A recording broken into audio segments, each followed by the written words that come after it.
Hi hello friends, మనం ఇవాళ వీడియోలో 30th జనవరి 2022కి సంబంధించిన కరెంట్ అఫైర్స్ గురించి అయితే డిస్కస్ చేద్దాం. ఎవరైతే కేంద్ర రాష్ట్ర ప్రభుత్వ ఉద్యోగాలకు ప్రిపేర్ అవుతున్నారో వాళ్ళందరికీ కూడా మన ఛానల్ తరపున కరెంట్ అఫైర్స్ అనేవి ఉపయోగపడతాయి. కాబట్టి ఈ వీడియో ఎండ్ వరకు చూడండి, నచ్చితే లైక్ చేయండి, షేర్ చేయండి, నన్ను సపోర్ట్ చేయండి.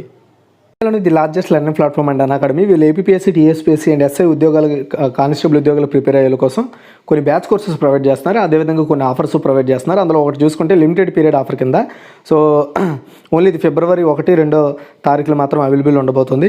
ఎవరైనా సరే 12 నెలల సబ్స్క్రిప్షన్ తీసుకుంటే వాళ్ళకి 2 months సబ్స్క్రిప్షన్ ఉండబోతుంది. అదేవిధంగా ఇదే విధంగా 24 నెలల సబ్స్క్రిప్షన్ తీసుకుంటే 3 months సబ్స్క్రిప్షన్ ఫ్రీగా అయితే ఉండబోతుంది. ఆ తర్వాత బ్యాచ్ కోర్సులు చూసుకుంటే లక్ష్యం అనే పేరుతో ఎవరైతే గ్రూప్ 1, గ్రూప్ 2కి సంబంధించి ఏపీఎస్సీ అండ్ తెలంగాణకి సంబంధించి బ్యాచ్ కోర్సెస్ ప్రొవైడ్ చేస్తున్నారు. ఇది 2 ఫిబ్రవరి స్టార్ట్ కాబోతుంది 4 ఎడ్యుకేటర్ల ద్వారా. అదేవిధంగా స్కాలర్షిప్ టెస్ట్ కూడా కండక్ట్ చేస్తున్నారండి. ఏపీఎస్సీ వాళ్ళు నిర్వహించే జూనియర్ అసిస్టెంట్ కమ్ కంప్యూటర్ అసిస్టెంట్కి సంబంధించిన మాక్ టెస్ట్ సిరీస్. ఇది వచ్చేసి 150 ప్రశ్నలతో 150 నిమిషాలు ఫ్రీ స్కాలర్షిప్ టెస్ట్. ఎంటైర్గా మనకి current affairs, general science, modern India and Indian national movement మీద ఉంటుంది. ఇందులో ర్యాంక్ 1 నుండి 4 వరకు ఎవరైతే ర్యాంక్ సంపాదిస్తారో వాళ్ళకి పర్సంటేజ్ వైడ్గా సబ్స్క్రిప్షన్స్లో డిస్కౌంట్ అయితే రావడం జరుగుతుంది. అదేవిధంగా ఆస్క్ మీ ఎనీథింగ్ పేరుతో డిస్కషన్ ఆన్ లోక్యుక్త మీద ఫిబ్రవరి 1న 7 PM బాలకృష్ణ మండపాటితో మనకి స్పెషల్గా ఇంట్రాక్షన్ ఉండబోతుంది. అదేవిధంగా మనకి గ్రూప్ 4 మారథాన్ ఉందండి. ఇది ఆల్ గ్రూప్ 4 ఆస్పిరెంట్స్కి ఉపయోగపడుతుంది. అండ్ ఇందులో చేరిన వాళ్ళకి మీరు ఈ గ్రూప్ 4 ఉద్యోగం సంపాదించడానికి బాగా వెసులుబాటు ఉంటుంది. చాలామంది ఎడ్యుకేటర్ల ద్వారా మనకి ఇది ఫిబ్రవరి 2 7 AM ఉండబోతుంది. ఇది తర్వాత వచ్చేసి next marathon dual educator session అండి. ఇది ఎవరైతే స్టూడెంట్ రీజనింగ్ మీద డౌట్స్ ఉందో వాళ్ళకి వచ్చేసి ఎస్ గోరీ మహమ్మద్ అండ్ మహమ్మద్ అబ్దుల్ ఇసాక్ గారు 3rd ఫిబ్రవరిన స్పెషల్ ఎడ్యుకేటర్ సెషన్ తీసుకుంటున్నారు. అందులో మీరు డౌట్ క్లియర్ చేసుకోవచ్చు. అండ్ ఫిబ్రవరికి సంబంధించిన కరెంట్ అఫైర్స్ సంబంధించి ఫిబ్రవరి 5th 7 AM మొత్తం జనవరికి సంబంధించిన కరెంట్ అఫైర్స్ మీద వీళ్ళు డిస్కషన్ చేస్తారు మొత్తం 5 ఎడ్యుకేటర్ల ద్వారా. అండ్ ఇక్కడ మనం చూసుకుంటే ఫ్రీకి ప్లస్కి డిఫరెన్స్ చూసుకుంటే ఫ్రీలో అన్ని లిమిటెడ్ అండి, బట్ ప్లస్లో మాత్రం అన్ని కంప్లీట్ అన్లిమిటెడ్ అయితే రావడం జరుగుతుంది. అండ్ ఇందులో మీరు ప్లస్ సబ్స్క్రిప్షన్ తీసుకుంటే నచ్చిన ఎడ్యుకేటర్ ద్వారా నేర్చుకోవచ్చు. కంప్లీట్ ఎగ్జామ్ ప్రిపరేషన్ ప్లాన్ ఉంటుంది. రెగ్యులర్గా డౌట్ క్లియర్ సెషన్స్ ఉంటాయి. మొత్తం సిలబస్ కవర్ చేస్తారు. ఫ్రీ టెస్ట్ సిరీస్ ఉంటాయి. వీక్లీ మాక్ టెస్ట్లు ఉంటాయి. ఇందులో 1 month సబ్స్క్రిప్షన్ యాక్చువల్గా 1700 రూపాయలు అండి. కానీ కింద డిస్క్రిప్షన్లో అదేవిధంగా ఇక్కడ మీకు డిస్ప్లే చేస్తాను. EDUTUC10 అనే ఈ కోడ్ కానీ మీరు వాడితే 10% డిస్కౌంట్ వస్తుంది. ఏ సబ్స్క్రిప్షన్ ప్లాన్ మీద అయినా సరే మీకు డబ్బులు తగ్గుతాయి. ఎవరికైనా ఇంట్రెస్ట్ ఉంటే ట్రై చేయండి. ఇంటి దగ్గర ఉండి ఎవరైతే కోచింగ్ తీసుకుందాం అనుకుంటున్నారో వాళ్ళకి ఈ ప్లాట్ఫామ్ అనేది బాగా ఉపయోగపడుతుంది. మన ఫస్ట్ క్వశ్చన్ అండి, ఆర్సెల్మిట్టల్ నిప్పాన్ స్టీల్ ఇండియా ఏ రాష్ట్రంలో 1,66,000 కోట్ల పెట్టుబడిని ప్రకటించిందంటే గుజరాత్ అండి. ఓకే, చూడండి, సూరత్లో అంటే గుజరాత్లో ఉన్న సూరత్ నగరంలో హజీరాలో ఉక్కు కంపెనీ కలిగి ఉన్న ఆర్సెల్మిట్టల్ నిప్పాన్ స్టీల్ ఇండియా ఆ రాష్ట్రంలో 6 వేరువేరు ప్రాజెక్టుల్లో 1,66,000 కోట్ల రూపాయల పెట్టుబడులు పెడుతున్నట్లుగా గుజరాత్ గవర్నమెంట్ అయితే ప్రకటించడం జరిగిందండి. ఈ అవగాహన మధ్య గుజరాత్ ప్రభుత్వం తరపున అడిషనల్ కార్యదర్శి పరిశ్రమలు మరియు గనులకు సంబంధించి రాజీవ్ కుమార్ గుప్తా అండ్ ఈ ఆర్సెల్మిట్టల్కి సంబంధించిన Nippon steel company India CEO Dilip women ఈ ఒప్పందం మీద సంతకాలు అయితే చేశారు. ఇది కూడా గుజరాత్ ముఖ్యమంత్రి భూపేంద్ర పటేల్ సమక్షంలో ఈ MOU అంటే మెమోరాండమ్ ఆఫ్ అండర్స్టాండింగ్పై సంతకాలు అయితే జరిగాయి. సెకండ్ వన్ అండి, లోకయుక్త అధికారాలను నిర్వీర్యం చేసేందుకు ఆర్డినెన్స్ తీసుకురావాలని ఏ రాష్ట్ర ప్రభుత్వం ప్రకటించింది. అంటే నిర్వీర్యం అంటే తగ్గించడం లేదా తగ్గించడం కోసం, వాటి యొక్క అధికారాలను తగ్గించడం కోసం ఆర్డినెన్స్ని తీసుకురావాలని ఏ రాష్ట్ర ప్రభుత్వం ప్రకటించిందంటే కేరళ అండి. కేరళ లోకయుక్త చట్టం 1999లో కొన్ని సవరణలు చేసేందుకు కేరళలోని CPIM నేతృత్వంలోని లెఫ్ట్ డెమోక్రటిక్ ఫ్రంట్ ప్రభుత్వం ఆర్డినెన్స్ని అయితే రిలీజ్ చేసిందండి. ప్రతిపాదిత ఆర్డినెన్స్ కేరళ లోకయుక్త సవరణ ఆర్డినెన్స్ 2021 అవినీతి నిరోధక సంస్థ యొక్క అధికారాలను తగ్గించడానికి అండ్ లోకయుక్త యొక్క అర్హతను సడలించడానికి ఇది నిబంధనలు కలిగి అయితే ఉండడం జరుగుతుంది. అండ్ లోకయుక్త అనేది ప్రపంచంలో ప్రభుత్వంలో అవినీతిని చెక్ పెట్టేందుకు ఏర్పడిన ఒక స్వయం ప్రతిపత్తి కలిగిన అవినీతి నిరోధక సంస్థ. ఇది ఏ రాష్ట్రానికి రాష్ట్రం సపరేట్గా ఉంటుందన్నమాట ఈ లోకయుక్త అనేది. అండ్ ఇది అడ్మినిస్ట్రేటివ్ తప్పులు అండ్ మితిమీరిన వాటి గురించి ప్రజలు మనోవేదనలు పరిశోధించడానికి ఒక అంబుడ్స్మెన్ రకం సంస్థ, అంటే ఒక అంబుడ్స్మెన్ సంస్థ అని చెప్పాలి. లోకయుక్త ఏం లేదండి, ప్రభుత్వంలో ఏవైనా అవినీతులు రిలేటెడ్ ఏవైనా జరిగితే వాటిని పరిష్కరించడానికి పనిచేసే ఒక ప్రత్యేకమైన సంస్థ. అది కూడా స్వయం ప్రతిపత్తి సంస్థ. ఇందులో కొన్ని మార్పులు చేయాలనే ఉద్దేశంతో కొన్ని అధికారాలను తొలగించడం కోసం కొత్త ఆర్డినెన్స్ని కేరళ గవర్నమెంట్ అయితే ప్రవేశపెట్టడం జరిగింది. తర్వాత third one, the $10 trillion dream. ఈ పుస్తక రచయిత ఎవరు? యాక్చువల్గా పుస్తకం పేరు ఇది, బట్ మనం చదవాల్సింది ది $10 trillion డ్రీమ్. ఈ పుస్తక రచయిత ఎవరు అంటే సుభాష్ గార్గ్ అండి. సుభాష్ గార్గ్ రచించిన ది $10 trillion డ్రీమ్ పేరుతో ఒక కొత్త పుస్తకం రిలీజ్ అయింది. సుభాష్ గార్గ్ వచ్చేసి మన భారతదేశానికి మాజీ ఆర్థిక కార్యదర్శిగా పనిచేశారు. ఈ పుస్తకం ఫిబ్రవరి 22 చివరి నాటికి అంటే మార్కెట్లోకి వస్తుందని చెప్తున్నారు. ఈ కొత్త పుస్తకం భారతదేశం ప్రజెంట్ ఎదుర్కొంటున్న క్లిష్టమైన విధాన సమస్యలను అన్వేషిస్తుంది.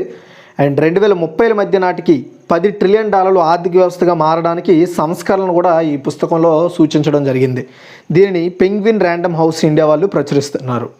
తర్వాత 4 అండి, ఇటీవలే WGC మీన్స్ ఏంటంటే వరల్డ్ గోల్డ్ కౌన్సిల్ ఈ నివేదిక ప్రకారం ప్రపంచ బంగారం డిమాండ్ ఎంత శాతం పెరిగిందంటే 10% అండి. ఓకే చూడండి, అంటే కిందటి సంవత్సరం కంటే ఇప్పుడు అంటే 2021కి సంబంధించి గోల్డ్ డిమాండ్ అనేది 10% పెరిగింది. అంటే 4021.3 టన్నులకు పెరిగిందని చెప్పొచ్చు. ఇది కూడా డిసెంబర్ త్రైమాసిక చివరి నాటికి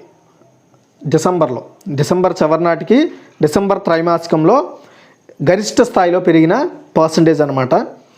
అండ్ ఇది సంవత్సరానికి డిమాండ్లు మొత్తం సంవత్సరంలో ఇది 50% భారీ పెరుగుదలని కూడా చెప్తున్నారు. అంటే 2021లో మొత్తంలో ఈ డిసెంబర్లో జరిగిన కొనుగోళ్ళే ఎక్కువ అని చెప్తున్నారు. ఓకే, తర్వాత 2021లో భారతదేశంలో దిగుమతి చేసుకున్న మొత్తం బంగారం 924.6 టన్నులు. 2020లో చూసుకుంటే 349.5 టన్నులు. ఇది 2020కి 21కి పోల్చుకుంటే 2021 అత్యధికంగా అంటే 165% అనేది పెరగడం జరిగింది. అది తర్వాత 5th వన్, ఏ దేశ మాజీ క్రికెట్ కెప్టెన్ ICC 3.5 ఏళ్ల పాటు నిషేధించింది అంటే జింబాబ్వే అండి.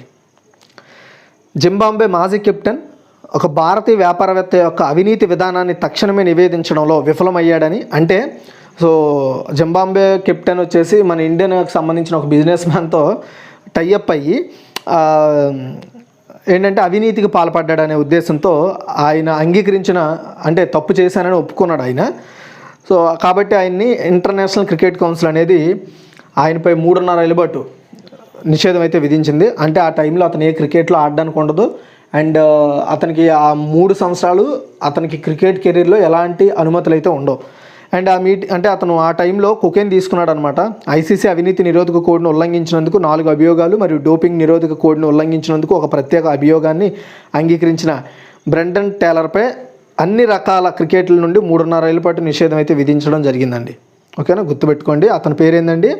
సో బ్రెండన్ టేలర్పై 3.5 ఏళ్ల పాటు ICC అయితే నిషేధం విధించింది ఆయనపై. అండ్ టేలర్ 2004 మరియు 2021 మధ్య 284 ఇంటర్నేషనల్ మ్యాచ్ల్లో జింబాబ్వేకు ప్రాతినిధ్యం వహించాడు. అండ్ 17 సెంచరీలతో 9,938 పరుగులు చేయడం జరిగింది ఆయన. తర్వాత 6th వన్ అండి, LIC చైర్మన్ పదవిని కేంద్ర ప్రభుత్వం ఏడాది పొడిగించింది. ప్రస్తుత LIC చైర్మన్ ఎవరు అంటే రాజ్ కుమార్. చూడండి, life insurance corporation of India, దీన్నే LIC అంటాము. దీనికి ప్రజెంట్ చైర్మన్గా ఉన్న రాజ్ కుమార్ పదవ కాలాన్ని మరో ఏడాది పొడిగించడం జరిగింది ప్రభుత్వము. అంతేకాకుండా మేనేజింగ్ డైరెక్టర్లలో ఒకరైన రాజ్ కుమార్ పదవ కాలాన్ని కూడా ప్రభుత్వం 1 సంవత్సరం పొడిగించింది. ఈ పొడిగింపుతో ఎం రాజ్ కుమార్ 2023 మార్చి వరకు చైర్మన్ హోదాలో ఉంటారు. LIC చైర్మన్ పదవకాలాన్ని పొడిగించడం ఇది 2nd టైం. అండ్ కిందటి 2021లో కూడా జూన్లోను MR కుమార్కి 9 నెలలు పొడిగింపు ఇచ్చారు. ఇప్పుడు మళ్ళీ ఇంకొక 1 year పాటు పొడిగింపు ఇచ్చారు. దీనికి కారణం ఏంటంటే సో LIC అనేది ఐపీలోకి వెళ్ళబోతుందన్నమాట. అంటే సింపుల్గా చెప్పాలంటే పబ్లిక్ ఆఫరింగ్ చేస్తుంది. పబ్లిక్ వచ్చేసి దీంట్లో ఇన్వెస్ట్మెంట్ చేయొచ్చు IPO అంటే. సో ఇప్పుడు ఈ టైంలో ఒకవేళ ఈ చైర్మన్లు మారిస్తే మళ్ళీ తలనొప్పులు ఉంటాయనే ఉద్దేశంతో ఈ పొడిగింపు అయితే చేస్తున్నట్లుగా తెలిపారు. తర్వాత 7th వన్ అండి, గంజాయిని నేరరహితంగా చేసిన మొదటి ఆసియా దేశం ఇది. చాలా ఇంపార్టెంట్ అండి ఇది. ఆన్సర్ చూసుకున్నట్టయితే థాయిలాండ్ దేశం మన ఆసియా కంట్రీ. చూడండి, నివాసితులు ఇంట్లోనే మొక్కలు పెంచుకోవచ్చు. యాక్చువల్గా మనం ఇప్పుడు ఫర్ హౌస్ హోల్డర్స్ ఉన్నారనుకోండి, అక్కడ ఉండే పీపుల్ వాళ్ళ ఇంట్లోనే గంజాయి మొక్కను పెంచుకోవచ్చు. అండ్ ఇలాంటి ఒక కొత్త ఫెసిలిటీ ఇచ్చిన ఫస్ట్ ఆసియన్ కంట్రీ థాయిలాండ్ అనమాట. 2018లో యాక్చువల్గా ఇది నిషేధంగా ఉండేది. ఇప్పుడు ఆ నిషేధ జాబితా నుండి దీన్ని తొలగించడం జరిగిందనమాట. నార్కోటిక్ కంట్రోల్ బోర్డు అక్కడ దీన్ని నిషేధిత జాబితాలో నుండి తొలగించింది. అండ్ ఆ దేశ ఆరోగ్య మంత్రి అనుతిన్ చార్న్ విరాకుల్ ప్రకారం ప్రజలు ఇంట్లో గంజాయి పెంచుకోవచ్చు. అయితే వాళ్ళు పెంచుకునే ముందు గవర్నమెంట్కి, అక్కడ ఉండే లోకల్ గవర్నమెంట్కి వాళ్ళు తెలియజేయాల్సి ఉంటుంది. అండ్ అదేవిధంగా దాన్ని వ్యాపారం చేయాలంటే ప్రభుత్వం యొక్క అనుమతి తప్పనిసరిగా ఉండాలని చెప్తున్నారు. తర్వాత 8 అండి, నైజీరియాకు నూతన భారత హై కమిషనర్గా ఎవరు నియమితులయ్యారు? G Balasubramanian. Okay, 1988 batch Indian foreign services officer G Balasubramanian federal republic of నైజీరియాకు కాబోయే హై కమిషనర్గా, భారత్ నుండి ఆ దేశంలో హై కమిషనర్గా, అంటే మన దేశానికి ఆ దేశానికి మధ్య వారధిగా ఉండే వ్యక్తిగా నియమితులయ్యారండి. ప్రస్తుతం ఆయన మన దేశంలో విదేశీ వ్యవహారాల మంత్రిత్వ శాఖలో జాయింట్ సెక్రటరీగా వర్క్ చేస్తున్నారు. తర్వాత 9, ఫిఫా వరల్డ్ కప్ 2022కి అర్హత సాధించిన మొదటి ఆసియా దేశం ఏది? గుర్తుపెట్టుకోండి, ఫిఫా వరల్డ్ కప్ 2022కి అర్హత సాధించిన మొదటి దేశం ఏంటి అంటే ఇరాన్ అండి. ఖతర్లో నవంబర్లో జరిగే ఫిఫా వరల్డ్ కప్ 2022 ఫైనల్స్కు అర్హత సాధించిన ఫస్ట్ ఏషియన్ కంట్రీగా ఇరాన్ అవతరించింది. అండ్ ఇరాన్ 6వసారి అండ్ వరుసగా 3వసారి ప్రపంచ కప్ ఫైనల్కు వెళ్ళడం జరిగింది, గుర్తుపెట్టుకోండి. తర్వాత 10, పద్మశ్రీ అవార్డు గ్రహీత బాబా ఇక్బాల్ సింగ్ కన్నుమూశారు. అతను దేనిలో ప్రముఖుడు? యాక్చువల్గా ఇతనికి రీసెంట్గానే ప్రకటించడం జరిగింది పద్మశ్రీ. అది ప్రకటించిన తర్వాత ఆయన మరణించడం జరిగింది. చూడండి, ఆయన ఒక సామాజిక కార్యకర్త అండి. ఆయన ప్రఖ్యాత సామాజిక కార్యకర్త మరియు పద్మశ్రీ అవార్డు గ్రహీత. కల్గిదర్ ట్రస్ట్ ఇన్ఛార్జ్ బాబా ఇక్బాల్ సింగ్ హిమాచల్ ప్రదేశ్ సిర్మౌన్ జిల్లాలో బారూ సాహిబ్లో 96 సంవత్సరాల వయసులో చనిపోయారండి. అతను తన గురువు సంత్ అత్తర్ సింగ్ మహారాజ్ అడుగుజాడలను అనుసరించి మానవత్వం వైపు తన సేవా ప్రయాణాన్ని ప్రారంభించారు. అతనికి శిరోమణి పంత్ రతన్ అవార్డు కూడా వచ్చింది. అండ్ బాబా ఇక్బాల్ సింగ్ గ్రామీణ భారతదేశంలో విలువ ఆధారిత విద్యను అందించడానికి అవిశ్రాంత కృషి చేశారు. అండ్ ఇటు సైడ్ మనకి ఇంకెక్కడ లేదు, కానీ నార్త్ సైడ్ మాత్రం ఇతను చాలా రాష్ట్రాల్లో లైక్ ఉత్తరాఖండ్ కావచ్చు, ఉత్తరప్రదేశ్ కావచ్చు, మధ్యప్రదేశ్ కావచ్చు, హిమాచల్ ప్రదేశ్ కావచ్చు, ఇలాంటి రాష్ట్రాల్లో ఆయన చాలా స్కూల్స్ని, గ్రామీణ ప్రాంతాల వారికి విద్యను అందించడం కోసం చాలా స్కూల్స్ని రన్ చేస్తున్నారండి. అది కూడా CBSE లెవెల్ స్కూల్స్ని నిర్వహిస్తున్నారంటే అర్థం చేసుకోండి. తర్వాత 11, భారతదేశంలో 5 లక్షల మంది మహిళల నేతృత్వంలోని SMBలకు మద్దతు ఇవ్వడానికి ఫిక్కీతో భాగస్వామ్యం చేసుకున్న సంస్థ ఇది. ఓకేనా? సో ఫిక్కీ అంటే ఫుల్ ఫామ్ ఏంటో చెప్తాను. SMBలు అంటే స్మాల్ మీడియం బిజినెసెస్ అండి, లేదా స్మాల్ సైజెస్ బిజినెస్ అని కూడా చెప్పొచ్చు. ఓకే, ఆన్సర్ చూసుకున్నట్టయితే మేటా అనేది అందరికీ తెలుసు, ఫేస్బుక్ అండి. ఒకప్పుడు దాని యొక్క మాతృ సంస్థగా ఉండేది, ఇప్పుడు అదే మెయిన్ కంపెనీ మేటా అనేది. సో ఒక కంపెనీ తన షీ మీన్స్ బిజినెసెస్ SMB అంటే వాళ్ళ ప్రోగ్రామ్, ఇది మేటా వాళ్ళ ప్రోగ్రామ్ షీ మీన్స్ బిజినెస్. ఈ షీ మీన్స్ బిజినెస్ లేదా యాక్చువల్గా చాలా పేర్లు ఉన్నాయండి, మనం పెట్టుకునే బట్టి ఉంటుంది. స్మాల్ మీడియం బిజినెస్ అంటారు, కానీ ఫేస్బుక్ పర్టికులర్గా స్మాల్ మీన్స్ బిజినెస్ ప్రోగ్రామ్ కింద మన భారతదేశంలో ఉండే 5 లక్షల మంది మహిళల నేతృత్వంలో చిన్న వ్యాపారాలు చేసే వాళ్ళు ఉంటారు కదా, స్మాల్ బిజినెస్ చేసే వాళ్ళు ఉంటారు కదా, వాళ్ళకి మద్దతు ఇవ్వడం కోసం మన ఇండియాలో ఉన్న ఫిక్కీతో టైఅప్ అవుతున్నట్లుగా ప్రకటించింది. ఫిక్కీతో కలిసి మేటా మన ఇండియాలో మహిళా పారిశ్రామికవేత్తలకు మేటా ద్వారా కొన్ని ప్రోగ్రామ్స్, సాధనాల ద్వారా వాళ్ళకి సులభంగా వ్యాపారాన్ని చేసుకోవడానికి అవకాశం కల్పిస్తుంది అనమాట డిస్ప్లేడ్గా. సో మేటా ద్వారా వాళ్ళకి ఏమేమి మద్దతు వస్తుందంటే ఫేస్బుక్ బిజినెస్ కోచ్ అండి, అంటే వాట్సాప్లో ఎడ్యుకేషనల్ చాట్ బోర్డ్ టూల్ ద్వారా మహిళలకు శిక్షణ ఇస్తారు. గ్రో ఎవర్ బిజినెస్ హబ్ అండి, అంటే MSMEలకు అవసరమైన సమాచారం, సాధనాలు, వనరులను అందిస్తారు. కామర్స్ పార్ట్నర్స్ ప్రోగ్రామ్ అంటే సాంకేతికతను ఉపయోగించి వ్యాపారాలు డిజిటల్ అండ్ D2Cకి వెళ్ళడం ద్వారా సహాయపడతాయి. తర్వాత 12 అండి, ప్రపంచ నిర్లక్ష్యం చేయబడిన ఉష్ణమండల వ్యాధుల దినోత్సవం ఎప్పుడు జరుపుకుంటారు? ఇంగ్లీష్లో చెప్పాలంటే వరల్డ్ నెగ్లెక్టెడ్ ట్రాపికల్ డిసీజెస్ అండి. అంటే ఉష్ణమండల వ్యాధులు అంటారు కదా, వాటిని నిర్లక్ష్యం చేస్తున్నారనే ఉద్దేశంతో దాన్ని గుర్తు చేయడానికి ఒక రోజునైతే ప్రకటించారు. ఈ డే వచ్చేసి జనవరి 30 సెలబ్రేట్ చేస్తారు. ప్రపంచ నిర్లక్ష్యం చేయబడిన ఉష్ణమండల వ్యాధులకు దినోత్సవంగా ప్రతి సంవత్సరం జనవరి 30 జరుపుకుంటారు. ఈ national tropical disease neglected tropical disease అనేది అవగాహనగా జరుపుకుంటారు అందరికీనా.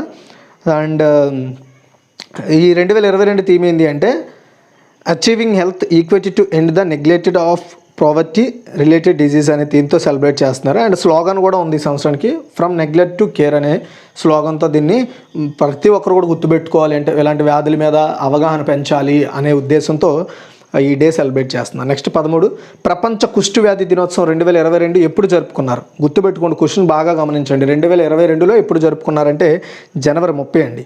ఓకే, చూడండి, ప్రపంచ కుష్టు వ్యాధి దినోత్సవం 2022 ఈ వ్యాధి గురించి అవగాహన పెంచడానికి ఈ వ్యాధికి సంబంధించి లెప్రసీ డే అంటారు ఇంగ్లీష్లో, వరల్డ్ లెప్రసీ డే సెలబ్రేట్ చేసుకుంటారండి. యాక్చువల్గా 2022లో జనవరి 30 అనేది ఆదివారం నాడు పడింది, అది కూడా గుర్తుపెట్టుకోవాలి. ప్రపంచ ఆరోగ్య సంస్థ ప్రకారం లెప్రసీ అనేది ఒక బాసిల్లస్ అండ్ మైక్రో బ్యాక్టీరియం లిప్రే వల్ల వచ్చే ఒక దీర్ఘకాలిక అంటువ్యాధి. అండ్ కుష్ఠవ్యాధికి చికిత్స చేయకపోతే చర్మం, నరాలు, అవయవాలు అండ్ కళ్ళకు ఇబ్బందులు వస్తాయన్నమాట, అంటే పూర్తిగా పోయే అవకాశం ఉంటుంది పని చేయకుండా. అండ్ WHO ప్రకారం 2020లో 139 దేశాల నుండి 127,500 కొత్త ఈ కుష్ఠవ్యాధులు అయితే నమోదయ్యాయి. అండ్ పైన పేర్కొన్న డేటాలో 15 సంవత్సరాల కంటే తక్కువ వయసు ఉన్న వాళ్ళలో ఇది మొత్తం 8,620 మంది దగ్గర గుర్తించినట్లుగా చెప్తున్నారు. అండ్ ఈ 2022 సంవత్సరానికి థీమ్ ఏంటంటే united for dignity and to create అనే environment for leprosy people to live a dignified life అనే థీమ్తో సెలబ్రేట్ చేస్తున్నారు. ఓకేనా, ఇది గైస్ టోటల్గా 30 జనవరి 2022కి సంబంధించిన కరెంట్ అఫైర్స్. మీకు ఇంకేమైనా డౌట్స్ ఉన్నా, మీకు ఎలాంటి వీడియోస్ కావాలో కూడా కామెంట్ సెక్షన్ ద్వారా